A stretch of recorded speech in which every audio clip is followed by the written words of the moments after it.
Making of constitution.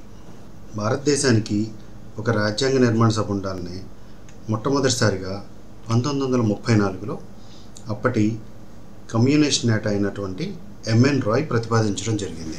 1935వ సంవత్సరంలో Indian national Congress మొదటిసారిగా భారత రాజ్యాంగం ఏర్పాటు చేసుకోవటానికి ఒక రాజ్యాంగ నిర్మాణ సభ కావాలని చెప్పి అధికారికంగా డిమాండ్ చేయడం జరిగింది.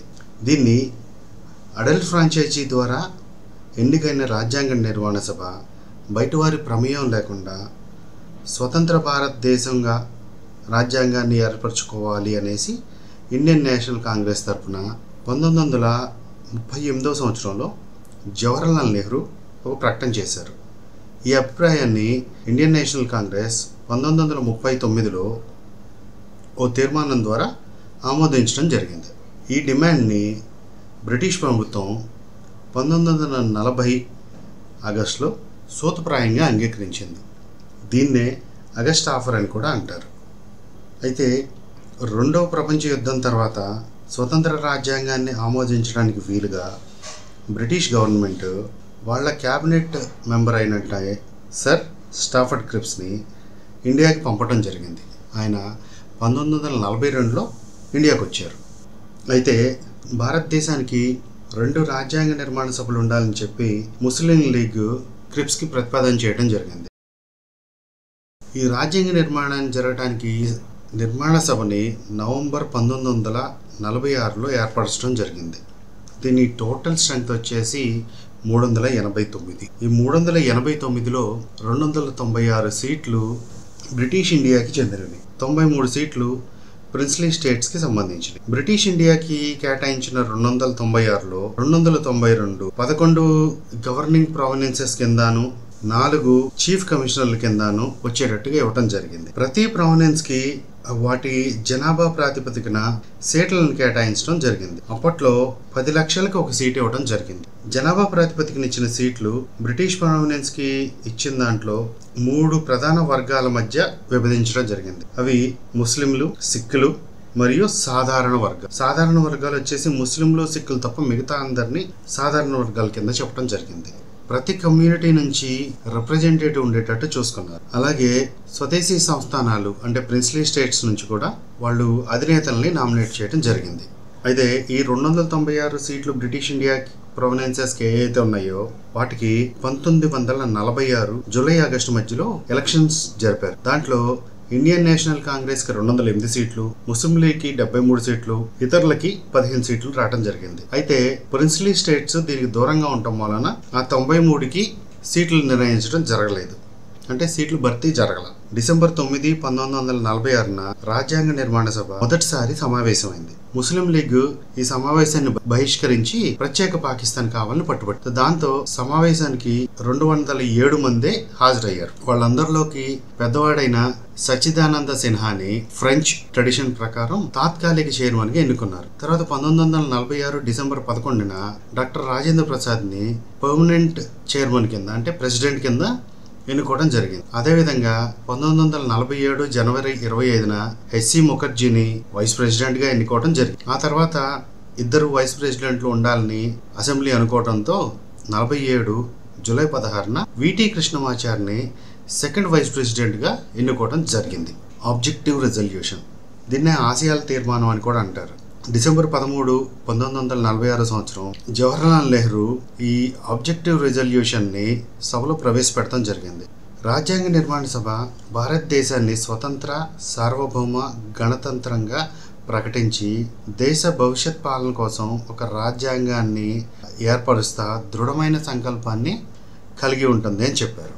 దాంతోపాటు బ్రిటిష్ పాలిట ప్రాంతాలు, స్వదేశీ సంస్థానాలు భారతదేశంలో కలవాలి అనుకునేవన్నీ భారతదేశంలో అంతర్భాగంగా ఉంటాయని చెప్తాం జరిగింది.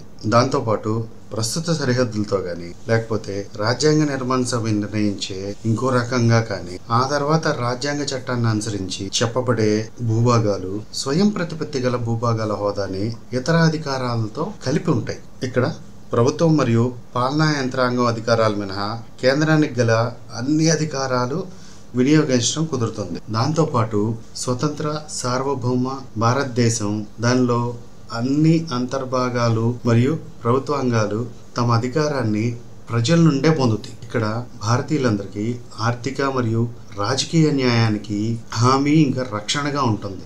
ఈ రాజ్యాంగం హోదా పరంగా, అంశాల పరంగా చట్టం ఎదుట అందరూ సమానమే అన్నది చెప్తుంది. ఆలోచనలో స్వేచ్ఛ, వాక్ స్వాతంత్రం, మతాన్ని అవలంబించే హక్కు మరియు ఆరాధన చేసుకునే హక్కు, ఇష్టం వచ్చిన వృత్తిని అవలంబించడానికి హక్కు, ఒక సంఘాన్ని ఎంచుకునే హక్కు, ఇటువంటివన్నీ లభిస్తాయి.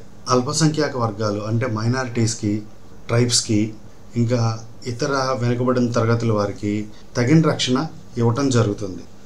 స్వాతంత్ర చట్టం ద్వారా వచ్చిన మార్పులు ఏంటి? రాజ్యాంగ నిర్మాణ సభకు దూరంగా ఉన్న స్వదేశీ సంస్థానాలు క్రమక్రమంగా సభలో చేరటం మొదలైంది. ఏప్రిల్ 28, 1947కి సభలో ఉన్న 6 రాష్ట్రాల ప్రతినిధులు సభలో భాగమైపోవటం అయింది. జూన్ 3కి దేశ విభజన కోసం మౌంట్ బాటన్ ఒప్పందం జరిగిన తర్వాత అనేక ఇతర ప్రిన్స్లీ స్టేట్స్ కూడా సభలో చేరినాయి. భారత డొమినియన్ లీగ్లో ముస్లిం లీగ్ ప్రతినిధులు కూడా సభలోకి రావడం జరిగింది. అయితే 1947 భారత స్వాతంత్ర చట్టం ద్వారా రాజ్యాంగ నిర్మాణ సభ యొక్క హోదాలో 3 మార్పులు జరిగినాయి. అవేంటంటే, రాజ్యాంగ నిర్మాణ సభ పూర్తి సార్వభౌమ సంస్థ అవటం జరిగింది. అంటే తన ఇష్టం మేరకు రాజ్యాంగాన్ని రాసుకోవచ్చు. భారతదేశానికి సంబంధించి బ్రిటిష్ పార్లమెంటు చేసిన ఏ చట్టాన్నైనా ఆ సభ రద్దు చేయొచ్చు, లేకపోతే సవరించవచ్చు. దాని తర్వాత రాజ్యాంగ నిర్మాణ సభ ఒక శాసనబద్ధమైన సంస్థగా కూడా ఏర్పడటం జరిగింది. అంటే ఆ సభకి 2 రకాల విధులు ఉండటం జరుగుతుంది. అవేంటంటే, స్వతంత్ర భారతదేశానికి రాజ్యాంగం రచించడం, దాంతోపాటు దేశానికి సంబంధించి సాధారణ శాసనాలు చేయటం. దీని తర్వాత పాకిస్తాన్లో ప్రాంతాల నుంచి వచ్చిన ముస్లిం లీగ్ సభ్యులు భారత రాజ్యాంగ నిర్మాణ సభ నుంచి వైదొలగటం జరిగింది. దీంతో సభలో సభ్యుల సంఖ్య తగ్గింది. 1946లో 389 మంది సభ్యులు ఇప్పుడు 299కి తగ్గింది. ఇంతకుముందు బ్రిటిష్ ప్రావిన్సెస్లో 296 ఉంటే అది 229కి వచ్చింది. ప్రిన్స్లీ స్టేట్స్లో 93 నుంచి 70కి వచ్చింది. డిసెంబర్ 31, 1947 నాడు రాష్ట్రాల వారీగా సభ్యత్వం గురించిన వివరాలు ఇవ్వటం జరిగింది. రాజ్యాంగాన్ని రచించడం, ఇంకా సాధారణ శాసనాలు చేయడంతో పాటు రాజ్యాంగ సభ ఇంకొన్ని కార్యక్రమాలు కూడా చేసింది. ఒకటి, కామన్వెల్త్ దేశాల్లో భారతదేశ సభ్యత్వాన్ని మే 1949 సంవత్సరంలో ధృవీకరించడం జరిగింది. తర్వాత జూలై 22, 1947 నాడు జాతీయ జెండాని ఆమోదించడం జరిగింది. జనవరి 24, 1950న జాతీయ గీతాన్ని ఆమోదించారు. అలాగే జనవరి 24, 1950న జాతీయ గేయాన్ని కూడా ఆమోదించడం జరిగింది. జనవరి 24న 1950వ సంవత్సరానికి డాక్టర్ రాజేంద్ర ప్రసాద్ భారతదేశానికి మొట్టమొదటి రాష్ట్రపతిగా ఎన్నుకోవటం జరిగింది. మొత్తం మీద ఈ రాజ్యాంగ నిర్మాణ సభ 2 సంవత్సరాల 11 నెలల 18 రోజుల్లో 11 సమావేశాలు నిర్వహించింది. దాదాపు 114 రోజుల పాటు డ్రాఫ్ట్ కాన్స్టిట్యూషన్ ను పరిశీలించారు. కాన్స్టిట్యూషన్ చేయడానికి అయిన ఖర్చు 64 లక్షల రూపాయలు.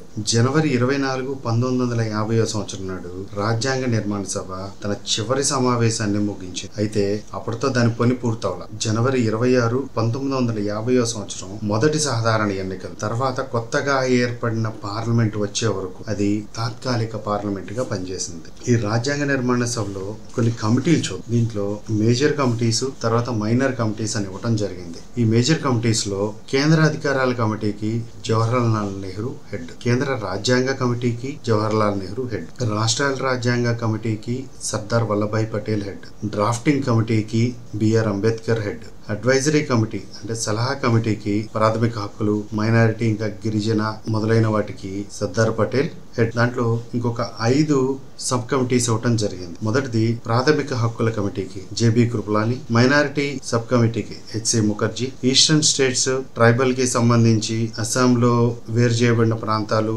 మొదలైన వాటి గురించి అయితే గోపీనాథ్ బోరోలాం, అస్సాం కాకుండా వేరు చేయబడిన ప్రాంతాలకు వచ్చేసి ఏవి టక్కర్. మళ్ళీ మేజర్ కమిటీలు వచ్చేసి రూల్ ఆఫ్ ప్రొసీజర్స్, దీనికి వచ్చేసి డాక్టర్ రాజేంద్ర ప్రసాద్. మళ్ళీ స్టేట్స్ కమిటీకి వచ్చేసి జవహర్లాల్ నెహ్రూ. ఆ తర్వాత స్టీరింగ్ కమిటీకి వచ్చేసి డాక్టర్ రాజేంద్ర ప్రసాద్ హెడ్లుగా ఉండటం జరిగింది. రిమైనింగ్ కమిటీస్ గురించి నెక్స్ట్ వీడియోలో చూద్దాం.